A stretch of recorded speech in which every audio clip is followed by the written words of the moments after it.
美国国务卿布林肯预计将于今年2月初前往北京。美国国务院发言人普莱斯1月24日在推特发文表示，布林肯日前与多个海外组织会见，听取了有关新疆、香港、西藏和中国整体侵犯人权的情况。在布林肯启程前，位于美国的自由亚洲电台记者访问了多个海外人权组织以及中国政治犯家属。被访问者一致呼吁布林肯关注厦门集会案和中国政治犯，要求中共当局释放四通桥和参与白纸运动被抓捕的人员，强调人权是一个避不开的话题。如果布林肯去中国却对人权只字不提，这是说不过去的。中国政府看似积极想与美国重修旧好，因此美国有能力借此机会传达对于中国人权状况的担忧，甚至进一步促进改善现状。此外，他在受访时还替维吾尔人、西藏人发声，呼吁美国政府能够关注北京对维吾尔人的破坏，甚至种族灭绝的情况。希望布林肯访华时不要忘记，他曾经为中国不同的族群，为香港人、西藏人、维吾尔人说过的不同的承诺，以及他对人权和自由的保证。自由亚洲电台报道说，布林肯是否会在中国提起人权问题，以及是否会敦促北京予以改正，尚未收到美国国务院方面的回复。可以确信的是，海外人权团体将在未来1-2周内会做出更多的呼吁行动。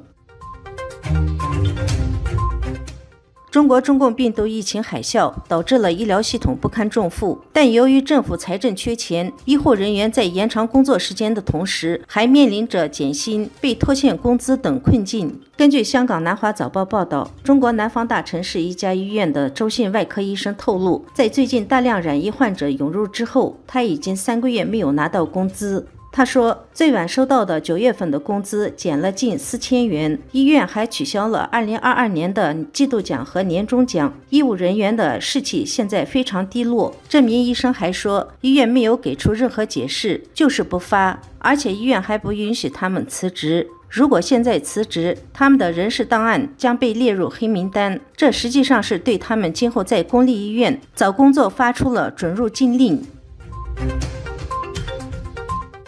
中共外交部长秦刚结束了对非洲的访问，美国财长耶伦也随即前往非洲进行了访问。非洲成为了美中两国博弈的焦点，而秦刚在访问非洲期间提倡走一路免一路，为非洲国家减免不少债务的同时，也引发了广泛的质疑。秦刚在出访非洲期间，试图摆脱美国对中国给非洲带来债务陷阱的指责。秦刚不仅同意免除贝宁共和国的债务，也同意免除埃塞俄比亚的部分债务。这不是中共第一次免除非洲国家的债务。去年8月份，中共一口气就免除了17个非洲国家的23笔贷款。在中国，原本宣扬中共外长新年访问走一路免一路成效丰硕的文章，却遭到了官方的屏蔽下架，留言区也被关闭。墙外有大量网友质疑，自己国内百姓活得水深火热，养老金、医保亏空，纳税人的钱却被中共当局拿去国外大撒币。中共当局不止在国内应对中共病毒疫情海啸焦头烂额，在非洲也面临美国方面加大了竞争。1月18日，美国财长耶伦在结束与刘鹤的见面后，搭机前往非洲，展开了为期10天的访问。他说，这次访问非洲的目的是加深美国与非洲的经济联系。分析专家认为，2023年美中两国将会加大在非洲的竞争，强调协助非洲国家解决政治腐败和独裁专制的问题，帮助他们走向民主自由，将是最好的投资。